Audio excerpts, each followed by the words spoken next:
Donc, bonjour, bon matin à tous et à toutes en ce magnifique mercredi matin.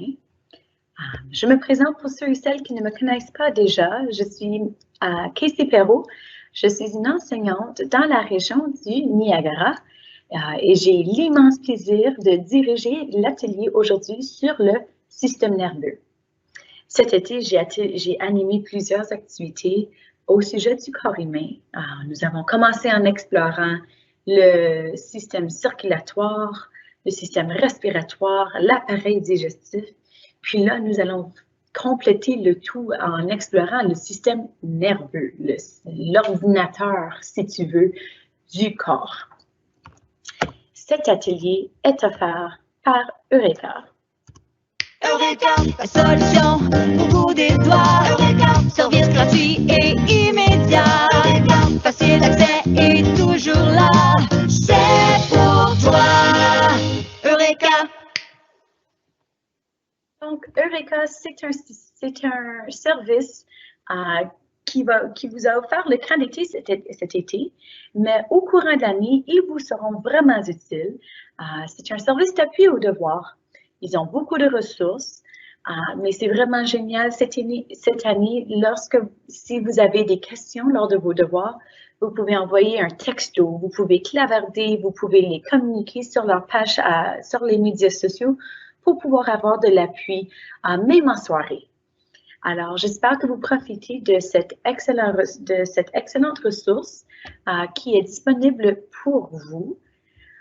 D'ailleurs, sur la page Facebook Eureka, vous allez pouvoir trouver toutes les vidéos pour tous les ateliers que nous avons offerts cet été. Ça veut dire si vous avez manqué un atelier, vous pouvez retourner et aller le voir. Aujourd'hui, je vais aussi vous présenter différentes expériences ou différents outils. Alors, si vous ne les avez pas avec vous aujourd'hui, vous pourrez retourner et les refaire lorsque vous aurez le temps. C'est bon? Alors, on est prêt à commencer.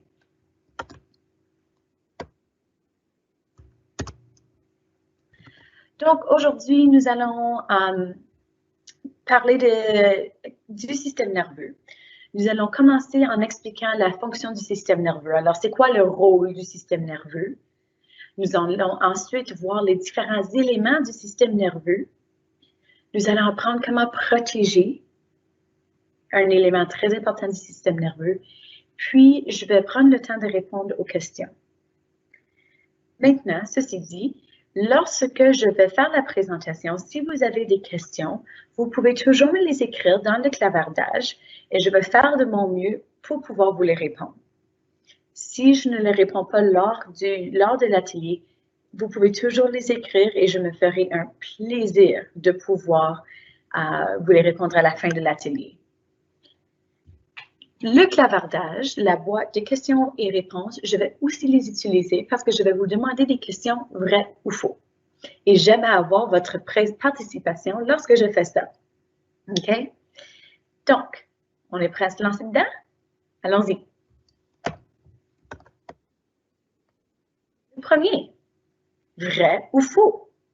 Ton cerveau grandit le plus entre la naissance et l'âge de 6 ans. Écrivez-moi vrai ou faux que ton cerveau grandit le plus entre la naissance et l'âge de 6 ans. J'attends de voir quelques réponses.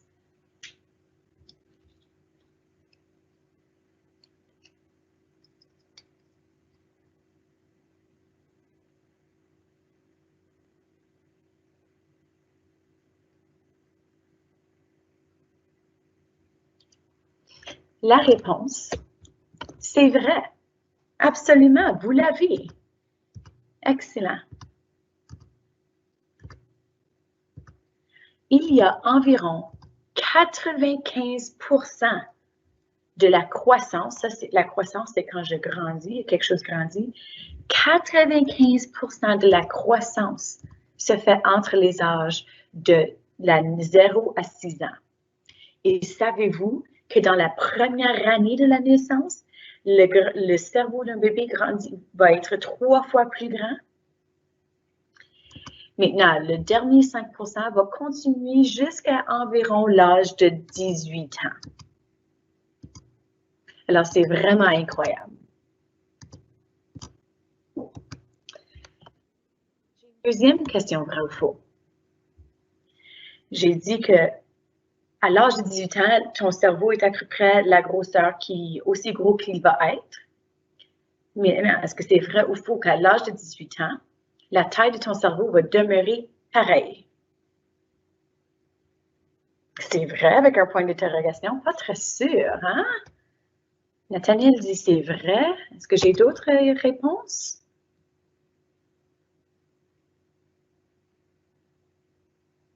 Je vais attendre quelques autres minutes. Est-ce que mon cerveau va demeurer la même taille pour le reste de ma vie? J'ai quelqu'un qui dit, 2 personnes qui disent que c'est faux. Alors, on est vraiment à moitié-moitié. Donc, la gang, c'est faux.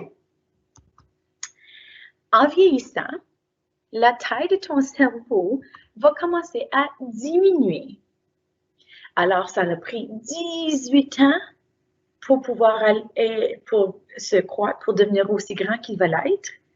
Et à partir de l'âge de 30 ans, il va commencer lentement à diminuer. Environ à l'âge de 60 ans, c'est là où on peut voir une grande différence. Maintenant, comme toujours, les nombres, c'est pas pareil pour tout le monde, c'est des estimations. OK? Mais comme ton cerveau a grandi jusqu'à l'âge d'être un adulte, éventuellement, ton cerveau va diminuer aussi.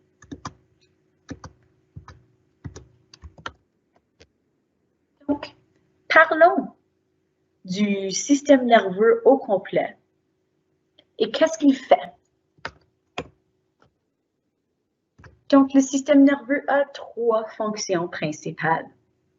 Il a une fonction sensorielle, une fonction d'intégration et une fonction motrice. En d'autres mots, ça veut dire quoi? Ça veut dire que le système nerveux est responsable de recevoir de l'information. Alors, l'information est transmise par les nerfs qui sont au bout de ta peau, ils sont dans tes organes, dans tes oreilles, un peu partout dans ton corps. OK? Alors, je reçois de l'information et il monte vers mon cerveau. La deuxième fonction du système nerveux, c'est l'intégration. Alors, intégrer, c'est quand je mets des choses ensemble. Alors, lorsque le système nerveux reçoit de l'information, il doit la comprendre. OK? Donc, le système nerveux va recevoir l'information. Il va la comparer à d'autres choses qu'il a déjà vécues. Donc, s'il n'a pas déjà, il va toujours essayer de comparer à quelque chose que je comprends déjà. Puis, il a 3 décisions à prendre. Il va soit mémoriser l'information, il va simplement rejeter l'information, la jeter, c'est pas important.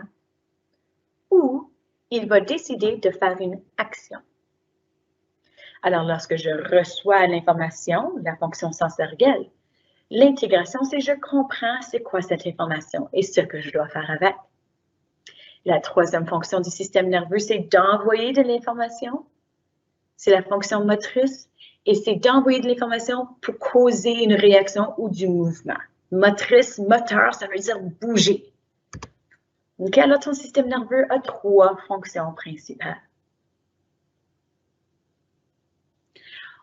Lorsqu'on va parler des éléments, vous allez voir les différentes fonctions, les différentes actions que le système nerveux va compléter. Mais lorsque je parle d'une fonction motrice, c'est aussi important que faire battre mon cœur. Ça, c'est quelque chose qui est déterminé par l'information envoyée par le système nerveux. Bouger mes doigts.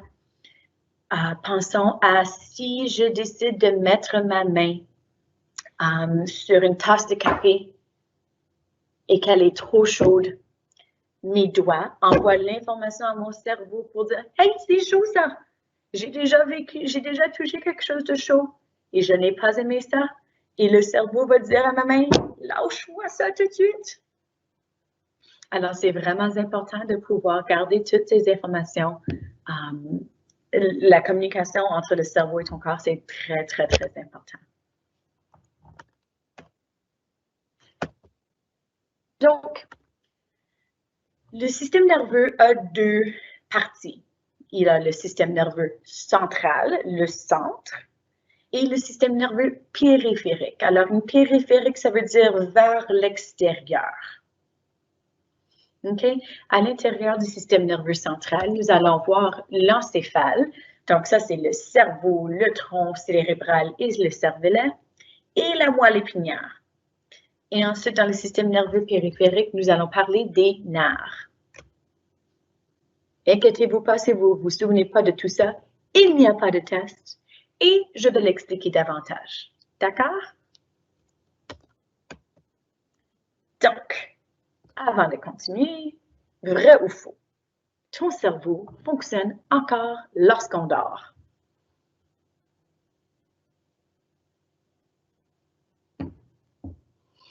Est-ce que c'est vrai que mon cerveau fonctionne encore lorsqu'on dort?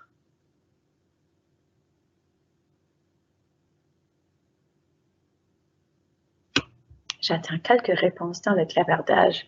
Ça prend un peu de temps. Engourdi, j'aime cette question-là.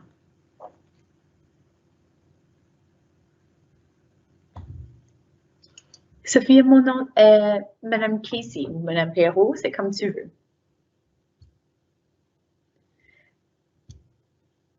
Vrai, vrai. OK, donc la plupart des personnes ont... J'ai beaucoup de personnes qui disent que c'est vrai. En effet, c'est vrai. Notre cerveau n'arrête pas de fonctionner. Nous ne voulons pas qu'il arrête de fonctionner parce que on continue à respirer, notre cœur continue à battre, les organes continuent à fonctionner et ça, c'est tous grâce au cerveau qui les font fonctionner. Mais aussi, on le sait parce qu'on rêve pendant la nuit. Alors, le rêve, ça fait partie de... Il y a différentes choses qui se passent, mais le fait que je peux voir des images lorsque je dors, ça me montre que le cerveau, il fonctionne encore. Je ne sais pas si vous avez déjà entendu qu'il y a des personnes qui disent qu'on utilise seulement 10% de notre cerveau. J'ai lu quelque chose qui dit que quand on dort, on utilise plus que 10% de notre cerveau. Alors, ce n'est pas du tout vrai qu'on utilise seulement 10% de notre cerveau. On utilise tout notre cerveau en tout temps pour vraiment accomplir toutes les choses qui se passent dans notre corps et pour prendre des décisions et pour parler. Alors, pendant qu'on dort, on utilise plus que 10% de notre cerveau. J'ai un élève qui a demandé pourquoi une de tes mains ou tes pieds deviennent engourdis. Alors, un peu comme quand on dit qu'ils sont comme endormis ou engourdis. Je ne connais pas la réponse exacte, mais je dirais que lorsque c'est engourdi, c'est comme si nos mains avaient été écrasées. Hein? Alors, peut-être c'est parce qu'il n'y avait pas d'information qui se passait. Et des fois, c'est parce qu'il n'y a pas une bonne circulation du sang. Alors, le sang aide à pouvoir circuler l'information aussi. Alors, peut-être c'est parce que tu as une mauvaise circulation du sang et que le cerveau n'est pas en train de communiquer de manière assez précise avec cette partie-là du corps. C'est une très bonne question. Je n'ai pas une réponse exacte, mais juste des hypothèses. Alors, peut-être tu es en train de pincer tes nerfs ou peut-être s'il manque du sang et donc il n'y a pas une bonne communication qui se fait entre le cerveau et cette partie-là du corps. Très bonne question, merci. La section l'encéphale, ça c'est dans la partie, dans le système nerveux central.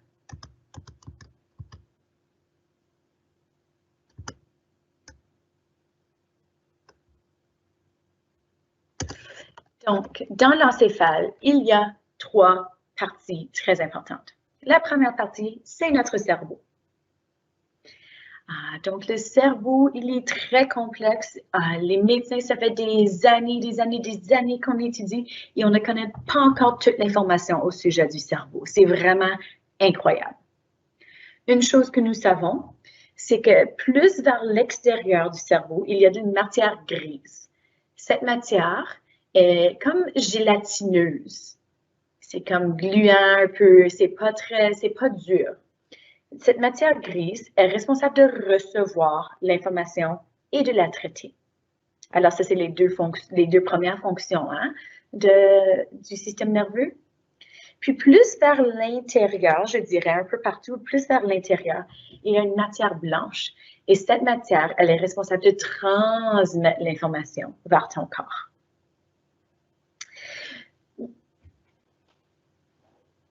Maintenant, j'ai partagé dans les documents une activité que nous allons faire. Si tu ne l'as pas imprimé, ce n'est pas grave, vous allez pouvoir le faire par la suite. C'est un chapeau cerveau. Je l'ai trouvé sur un site Internet. Il est vraiment génial. Ce n'est pas moi qui l'ai fait. OK? Mais, lorsque vous allez imprimer ce document, vous allez avoir 2 feuilles de papier avec les 2 hémisphères.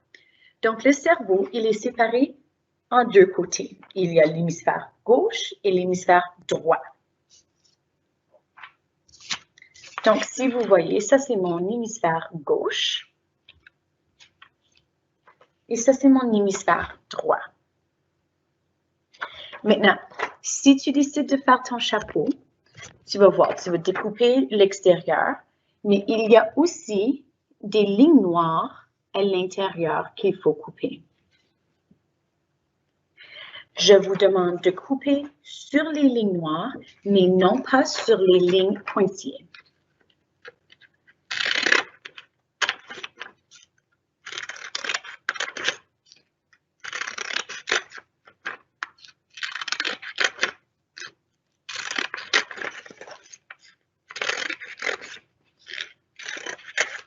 Alors, vous allez continuer, vous allez couper comme ceci. Puis, avec du ruban, vous allez cacher la partie qui décolle derrière pour faire une ligne au complet. Éventuellement, vous allez voir que ça va former un demi-sphère.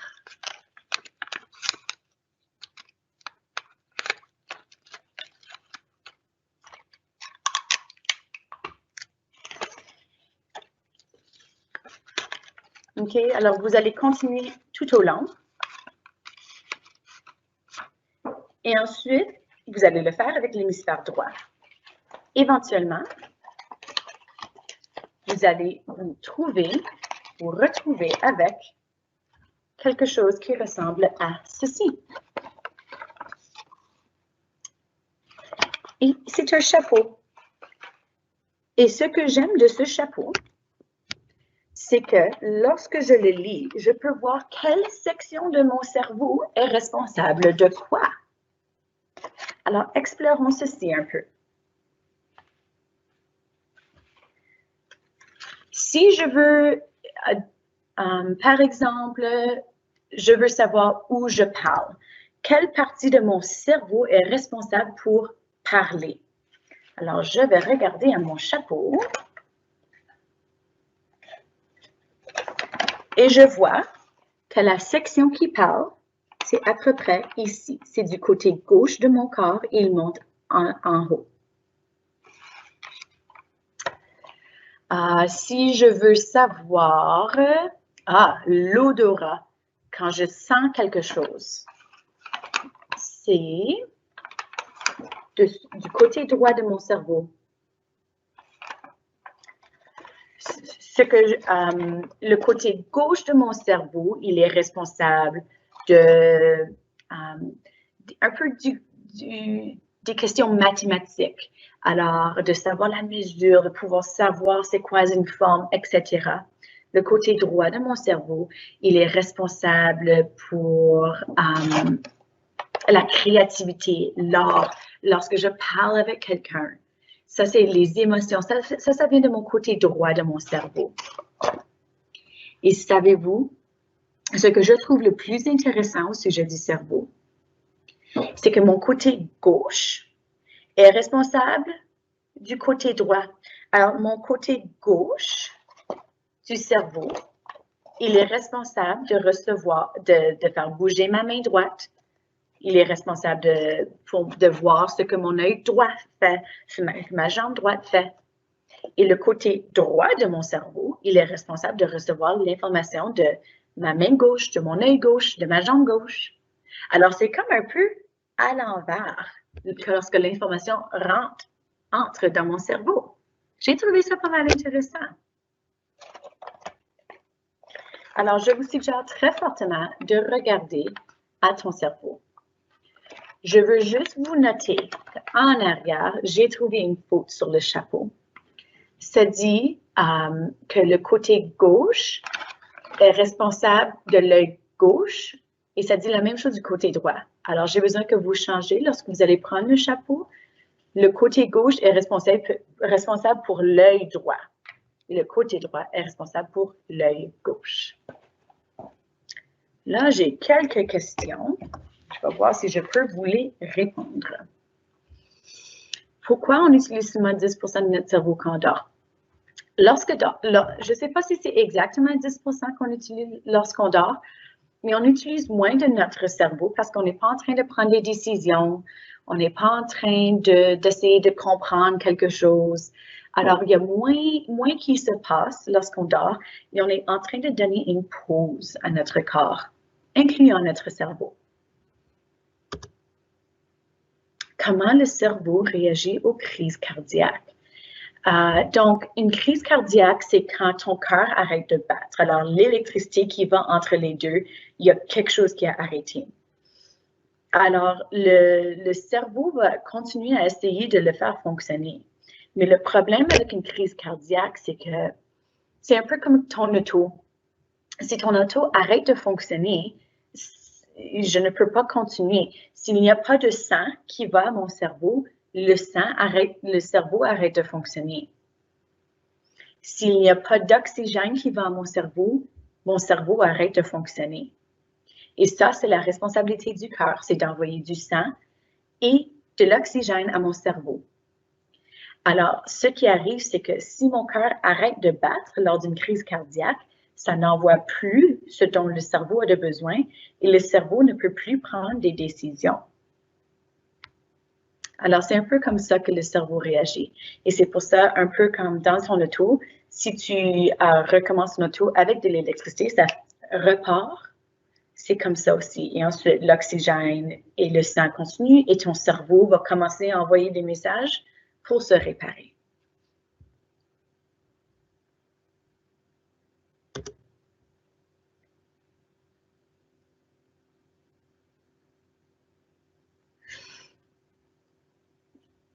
Donc, j'ai des élèves qui continuent à construire leur chapeau. Je vais arrêter de partager mon écran pour que vous puissiez me voir, puis je vais faire le tour de mon chapeau de cerveau. D'accord? Donc, continuez à construire vos chapeaux. Il n'y a pas de presse. Donc, regardons. En avant de ton cerveau, ça me montre que c'est là où je prends des décisions. C'est aussi ici aussi où mes émotions vont être formées, où je décide comment je vais réagir. Lorsque je me pose des questions, c'est du côté gauche, en avant du cerveau. Et lorsque je planifie, lorsque je fais un plan, c'est en avant, mais du côté droit. Ça parle ici que la musique est vers la droite et la peinture. Lorsque j'interagis avec quelqu'un, c'est du côté droit. Lorsque je comprends quelque chose qui est dit ou quelque chose qui est écrit, ça vient du côté gauche vers en arrière. Et savez-vous, en avant du cerveau, c'est ça prend plus longtemps pour que cette partie-là du cerveau commence vraiment bien à travailler. C'est pour ça qu'un enfant peut entendre et comprendre ce qu'on lui dit avant qu'il puisse prendre des bonnes décisions. Alors ça, c'est important aussi. Le cerveau, il ne va pas grandir de manière égale partout. Il y a certaines parties du cerveau qui vont commencer à grandir et à mieux travailler, et ensuite d'autres parties. La façon que le cerveau fonctionne, c'est que chaque fois que je vois quelque chose, je le mémorise et je le compare à d'autres informations. Donc, j'ai un élève qui demande si je suis un génie en maths et en sciences, est-ce qu'un côté va être plus grand? Et c'est pas que le cerveau va être plus grand d'un côté. Tu ne veux pas que ton cerveau soit plus grand qu'un côté que de l'autre. Mais c'est comme un muscle. Alors, à chaque fois que j'apprends quelque chose de nouveau, il y a comme des neurones qui se connectent et qui disent « Ah, je comprends ». Et c'est des choses qu'on ne voit pas et c'est des choses qui ne grandissent pas dans notre cerveau, les neurones. Ils se connectent et ça veut dire que je comprends mieux.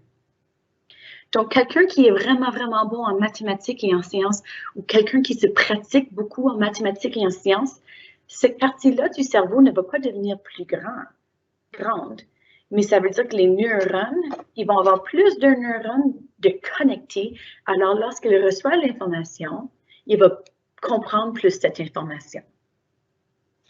Alors non, mon cerveau ne va pas devenir plus grand d'un côté, mais les neurones, donc l'électricité à l'intérieur du cerveau, vont plus se connecter. Et ça, c'est vraiment intéressant pour l'école. Lorsque je fais une erreur, ça veut juste dire que ton cerveau n'avait pas fait cette connexion. Ça ne veut pas dire que tu n'es pas bon à quelque chose et que tu ne comprends pas quelque chose ou que tu ne vas jamais pouvoir comprendre quelque chose. Ça veut juste dire que tu as besoin de plus de temps pour pouvoir faire cette connexion et pour pouvoir la comprendre. OK? Alors, parfois, il faut juste que tu retournes et que tu dises à ton cerveau, OK, on a appris ceci. Maintenant, essayons comme ceci pour essayer de connecter tes neurones et mieux comprendre. Alors, je vais donner une petite minute pour pouvoir faire le chapeau. Pourquoi est-ce que c'est comme ça, Théa? Ça, c'est pas une question que je ne peux... C'est des grands mystères de la vie, ça, de savoir pourquoi le corps humain, il est comme il est. Il n'y a personne qui sait pourquoi ça fonctionne comme ça. On fait juste commencer à comprendre comment ça fonctionne. Alors, on ne peut pas savoir pourquoi ça fonctionne comme ça aussi. Donc, pourquoi ton cerveau a besoin de l'oxygène, mais ça ne respire pas? Donc, tout ton corps a besoin de l'oxygène. OK? Les veines et les artères qu'il y a dans tes mains, ils vont vraiment partout. Ils donnent de l'oxygène, de l'eau, des vitamines à ton cerveau, tes yeux, tes organes. Ils donnent de l'oxygène et de l'eau partout, partout, partout. Parce que c'est ça qui fait fonctionner ton corps. C'est ça qui donne de l'énergie à ton corps. Si je n'ai pas de l'oxygène et ces parties-là du corps, ils ne peuvent pas fonctionner. Alors, même si c'est juste mes poumons qui laissent entrer de l'oxygène, le sang l'amène partout dans le corps.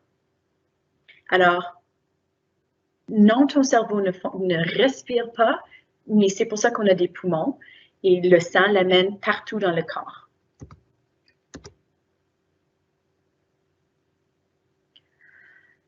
Combien de sang le corps utilise?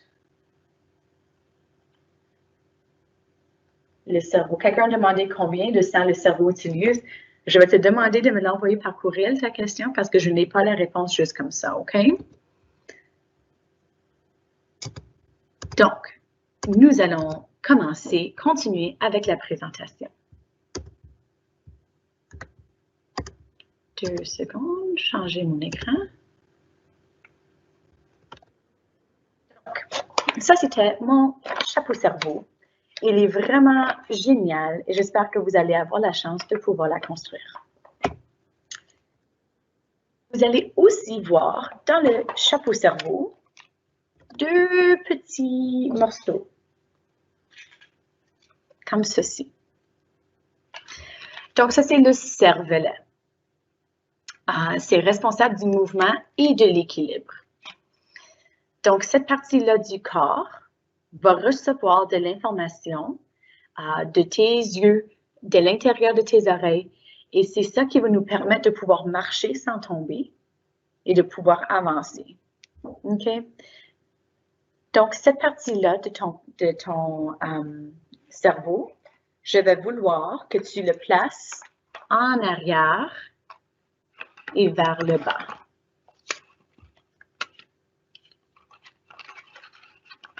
Donc, ton cervelet, il va en arrière et vers le bas.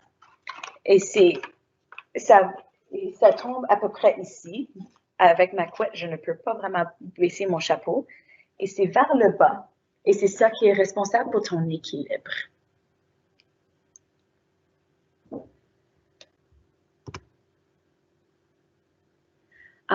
J'ai quelqu'un qui a demandé comment on fait le chapeau. On envoie un courriel avec le document, mais tu peux m'envoyer un courriel et je vais t'envoyer le chapeau par courriel après l'atelier. D'accord, Shirley? Quelqu'un m'a demandé si les poissons ont un système nerveux. J'imagine que oui, mais il ne va pas être aussi complexe que le nôtre. Est-ce que ça peut recommencer à avoir de l'oxygène? Quand ton cerveau s'arrête, est-ce que ça peut recommencer à... Donc, le cerveau n'est pas... L'oxygène circule continuellement. Ton cerveau, lorsqu'il arrête d'envoyer de l'électricité à ton corps, il arrête de dire à ton cœur de battre, il arrête de dire à tes poumons de respirer.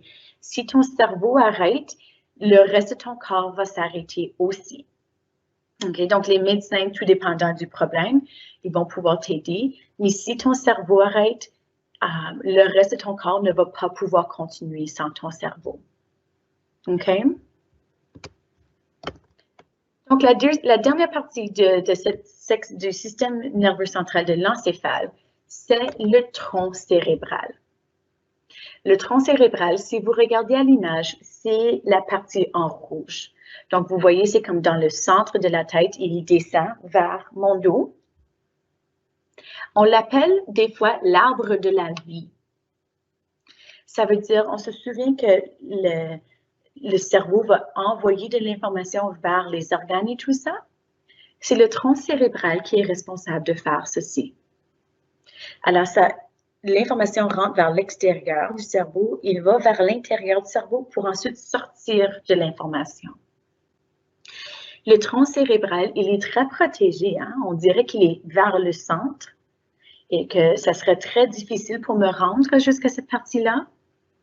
Ça, c'est important parce que c'est le tronc cérébral qui est responsable pour la vitesse que je respire, la vitesse du battement de mon cœur, la pression de mon sang, donc combien de sang qui circule dans mon corps.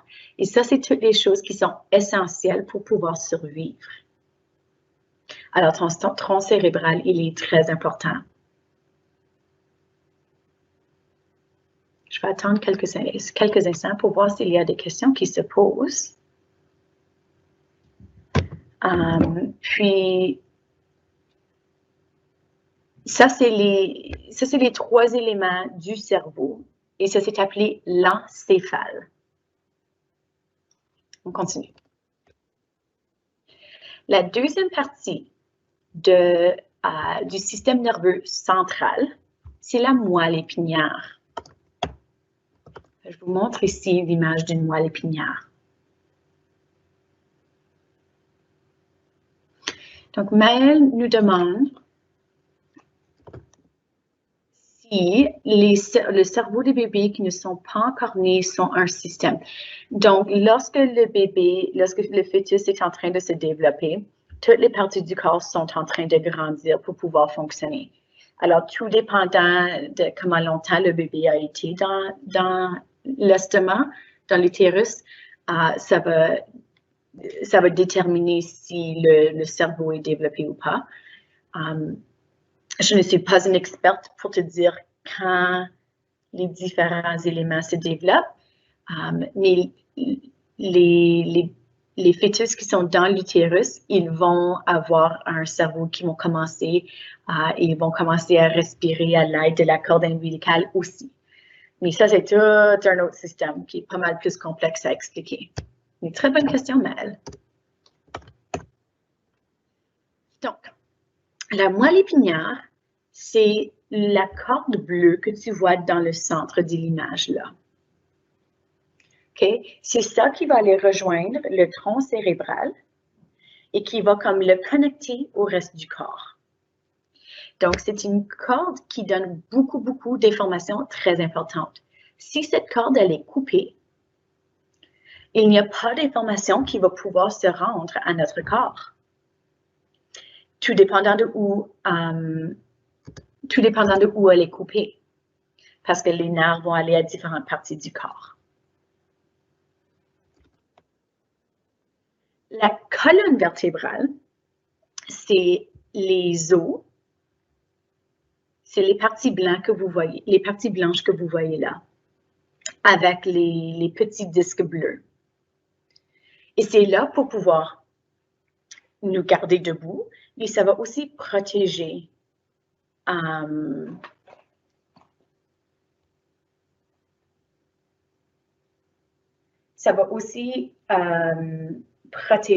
notre moelle épinière.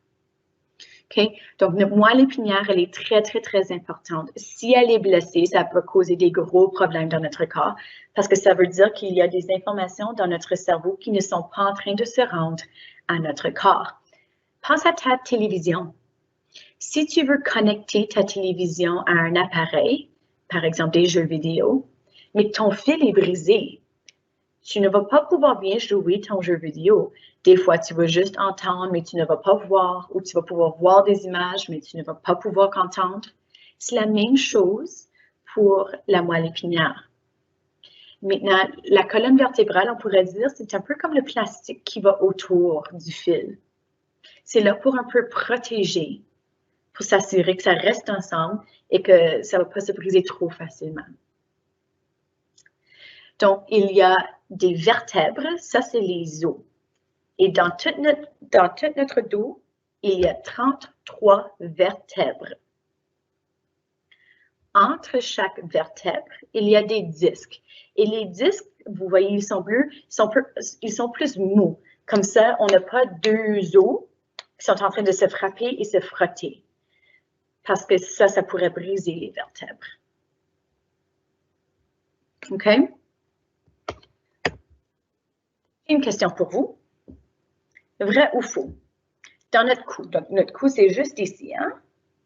Dans le cou, une girafe a plus de vertèbres dans son cou qu'un humain.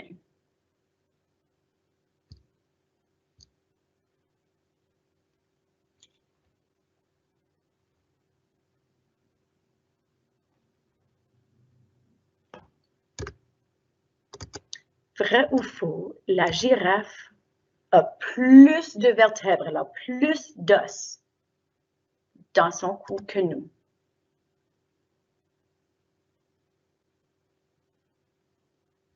Faux, vrai.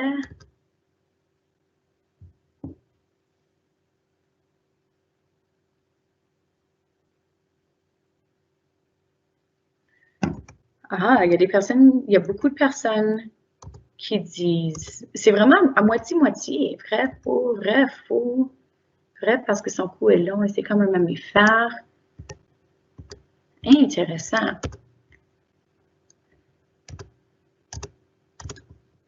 Donc, la réponse, c'est faux.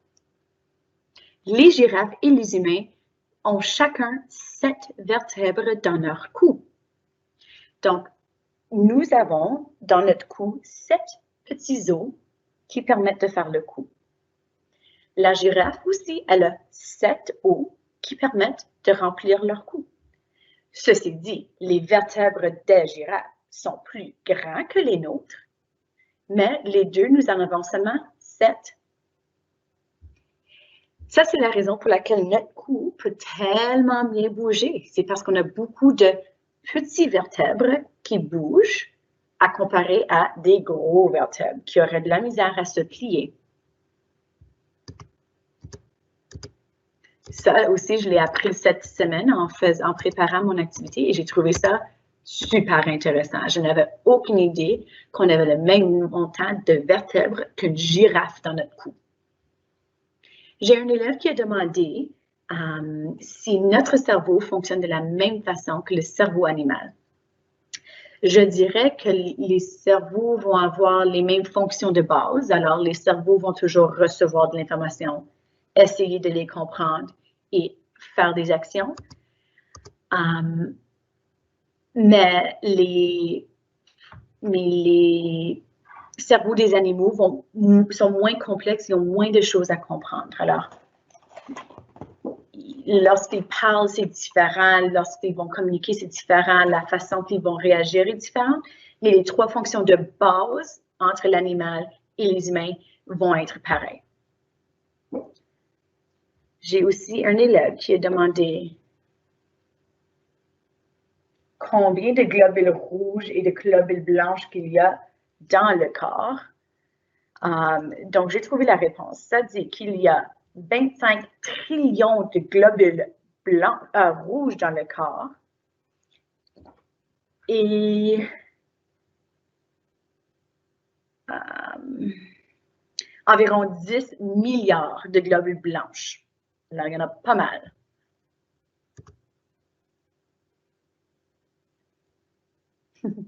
Alors, lorsqu'on entend craquer des doigts, c'est parce qu'il y a de l'air. Donc, tous les os dans ton corps sont reliés.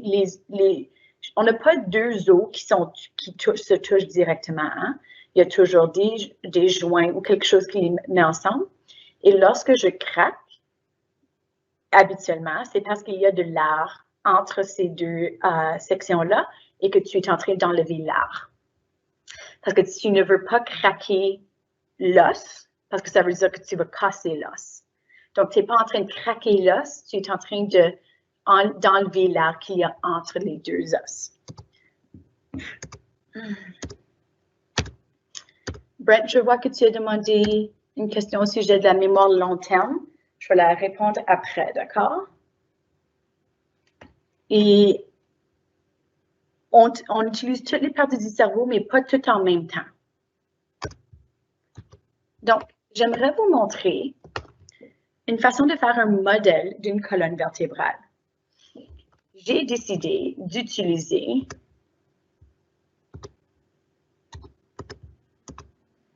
des bonbons pour pouvoir faire cette expérience ici. Alors, donnez-moi un instant, je vais changer mon écran pour que vous puissiez mieux me voir. Donc,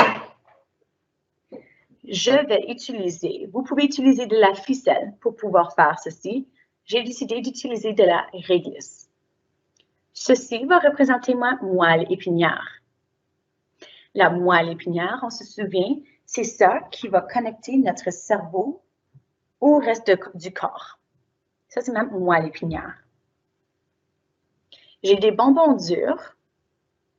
Eux, ils vont représenter mes vertèbres. Donc, je vais placer mon premier vertèbre. Donc, le vertèbre, c'est l'os qui va permettre à mon dos de rester droit, mais il va aussi protéger la moelle épinière. Maintenant, j'ai aussi, et ça, je ne suis pas certaine si ça va bien fonctionner, j'ai aussi des bonbons moelleux. Alors, je peux ils sont plus flexibles. Je vais l'ajouter. Ils vont aller entre chaque vertèbre. Vous voyez? Alors, je mets un vertèbre, puis un disque.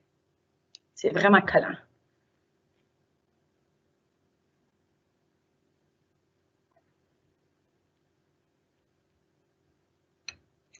Un vertèbre.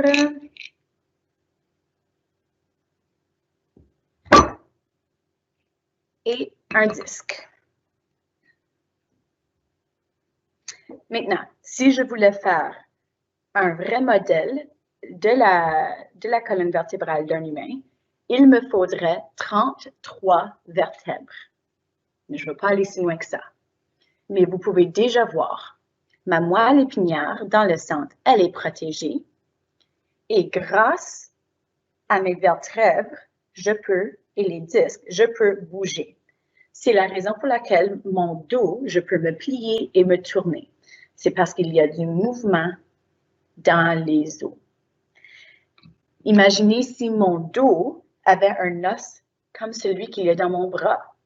Je ne peux pas plier le milieu de mon bras. Alors, si mon dos était fait de la même façon, je ne pourrais pas me plier. Ça serait pas mal plus difficile de bouger. Alors, c'est comme ça. Vous pouvez faire cette expérience, ce modèle à la maison, en utilisant des pâtes dures ou si vous avez des perles. Et ensuite, pour les disques, assurez-vous que vous utilisez quelque chose qui est mou pour pouvoir représenter ceci.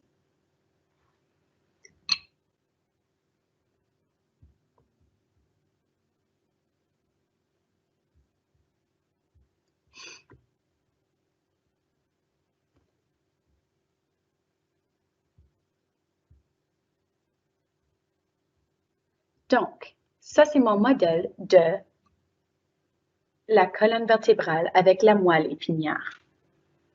Je n'ai pas fini avec ce modèle encore. Donc, les nerfs. On a vu que le système circulatoire, il y a des veines et des artères qui vont partout pour circuler le sang. Les nerfs, comme vous voyez là, le font aussi. Les nerfs vont vont quitter la moelle épinière. Et je vais vous montrer un peu comment ça se fait. C'est comme si je prenais d'autres ficelles, d'autres réglisses dans mon cas, et que je l'attache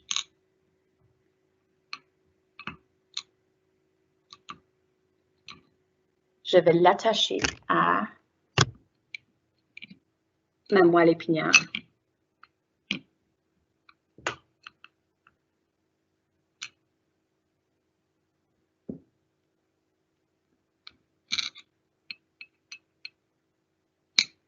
Donc, l'information descend du cerveau, il va dans la moelle épinière, le long fil rouge. Puis, quand il descend, il arrive à la bonne section, il va sortir par les petits fils, il va se rendre dans tout le corps pour envoyer de l'information aux différentes parties du corps. Maintenant, le saviez-vous que l'information qui est transmise entre les nerfs et le système nerveux central, donc l'information qui part de mes doigts, par exemple, qui va jusqu'à mon cerveau, le fait jusqu'à une vitesse approximative de 400 km/h. Ça veut dire que ça va plus vite qu'un hélicoptère en vol. Alors, l'information qui va entre notre cerveau et la moelle épinière et nos extrémités, ça se fait vraiment, vraiment vite. Il y a beaucoup, beaucoup d'informations qui se passent en tout temps. J'ai un élève qui m'a demandé de mieux voir ma colonne vertébrale. Alors, regardez encore. Ça représente ma moelle épinière. Donc, mon cerveau, le tronc cérébral serait en haut ici et mon cerveau serait ici. Donc, l'information descend à la moelle épinière et là, elle va arriver, il y a comme des chemins déjà déterminés. Elle va arriver et éventuellement, elle va sortir par des plus petits nerfs qui vont sortir pour aller vers le corps. À chaque vertèbre, il y a des sections qui vont ressortir. Alors, à chaque fois que j'ai un vertèbre, donc un os, je dois ajouter des nerfs qui vont ensuite continuer le chemin pour pouvoir aller dans le reste du corps. Alors, peut-être ce nerf ici va aller jusqu'aux mains. Peut-être celui-ci va être responsable de parler aux organes. mais chaque partie des vertèbres va aller vers une partie différente du corps pour communiquer l'information du cerveau.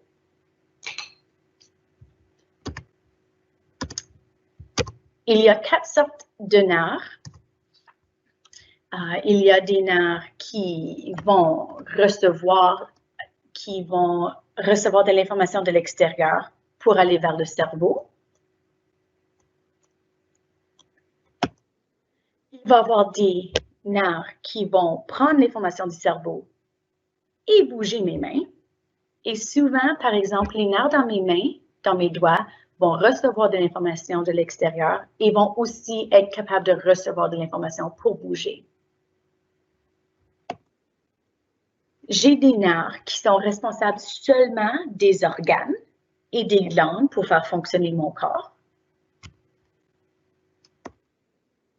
Et ensuite, finalement, les nerfs, comme je vous l'ai montré ici, c'est des nerfs crâniens et spinaux qui sont directement attachés au cerveau et à la moelle épinière. Donc, c'est vraiment très complexe, le système nerveux. C'est incroyable.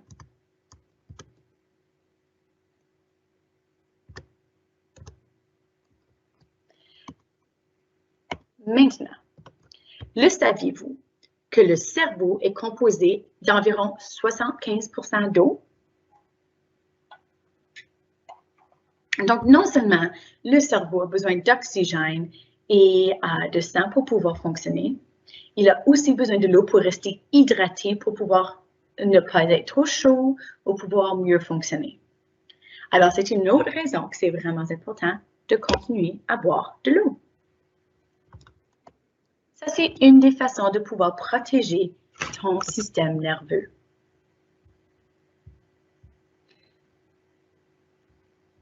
Donc, le système nerveux, je vais vous montrer une expérience pour pouvoir montrer comment c'est important de la protéger. Oups. Donc, dans mon expérience, l'œuf représente mon cerveau.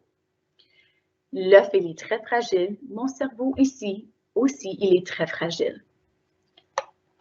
Mon contenant, il représente mon crâne. Ça veut dire les os qui entourent mon cerveau. Maintenant, si j'ai juste l'œuf et le crâne et que je secoue, à l'intérieur, mon cerveau va se casser. À l'intérieur, mon œuf, il va être broyé. Mon crâne n'est pas assez dur pour que cette expérience fonctionne aussi bien qu'elle est supposée. Désolée. Alors, si mon crâne il était plus dur, comme ma tête allait, mon œuf serait en morceaux. Pareil comme mon cerveau, s'il se cassait, s'il frappait, il pourrait se casser. Dans ton cerveau, c'est pour ça qu'il y a du liquide. Ça veut dire que vous voyez comment l'œuf, il bouge beaucoup plus lentement. Je peux le brasser à la même vitesse que la dernière fois et l'œuf ne va pas frapper les côtés aussi dur. Donc, le liquide qu'il y a dans ton crâne, c'est pas de l'eau, c'est quelque chose de différent, mais il va servir à protéger ton cerveau parce que ton cerveau, il peut bouger, mais tu ne veux pas qu'il frappe le côté de ton crâne. Tu veux le protéger, tu veux adoucir. Ça, c'est une façon que ton corps protège le cerveau. Maintenant, j'ai une autre question pour vous. Vrai ou faux? Le cerveau ne peut pas sentir lorsqu'il est blessé. Est-ce que le cerveau, il sait quand il est blessé?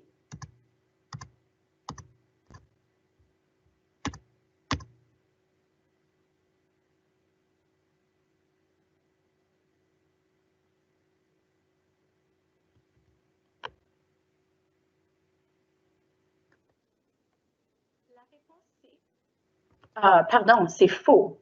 Pardon, j'ai écrit la mauvaise réponse. Je vais aller la changer.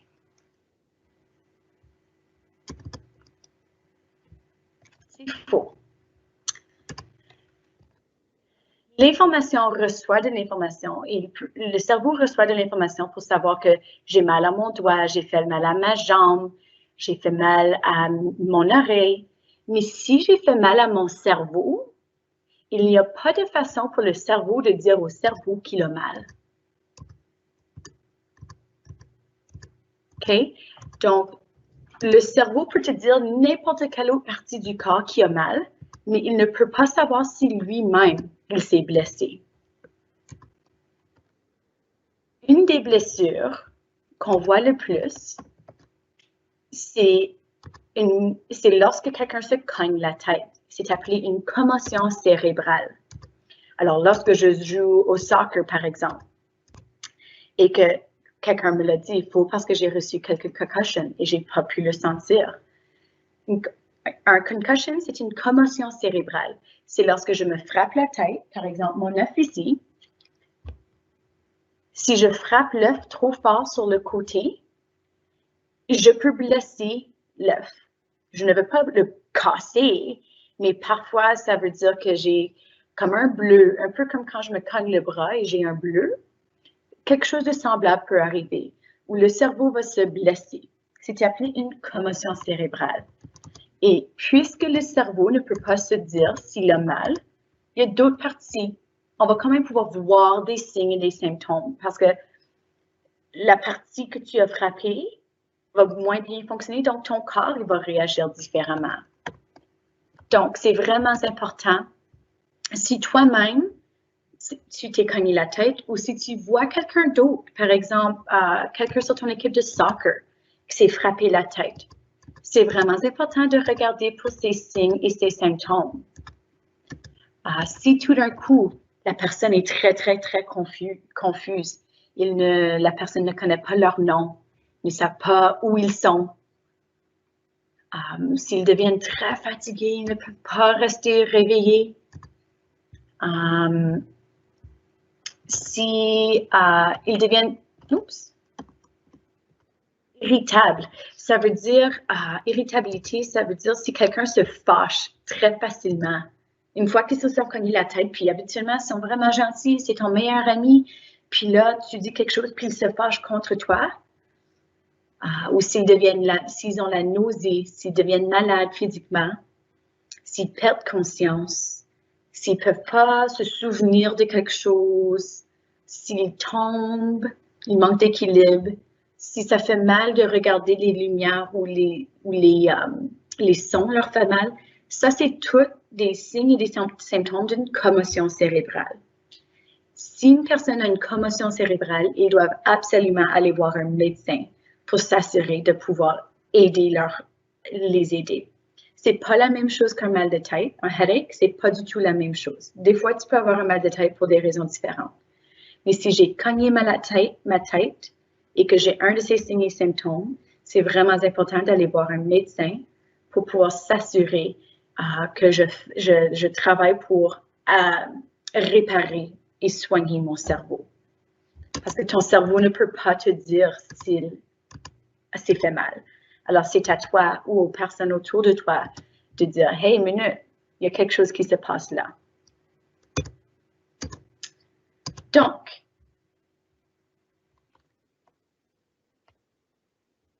c'était ma présentation au sujet du système nerveux. Il y avait vraiment beaucoup d'informations. Mais souvenez-vous, le système nerveux, ça a à faire avec mon cerveau. C'est quand je reçois de l'information, il va vers mon cerveau comprend l'information pour prendre des décisions. Alors, il y a vraiment, ça se passe vraiment beaucoup, très vite. Il y a beaucoup d'informations qui rentrent et qui sortent en même temps. OK?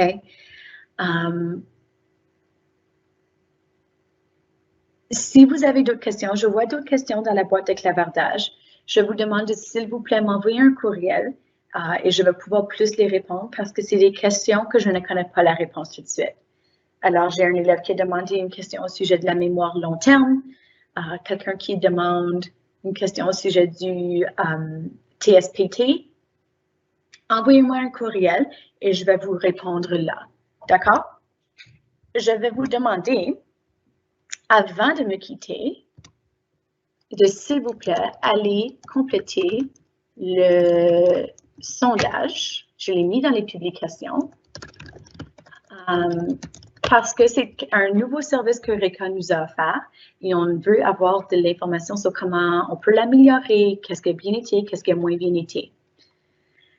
J'ai aussi partagé mon courriel dans les annonces. Alors, si vous avez une question, si vous voulez recevoir le chapeau cerveau, etc., vous pouvez m'envoyer un courriel directement et je vais vous répondre. Mais sur ce,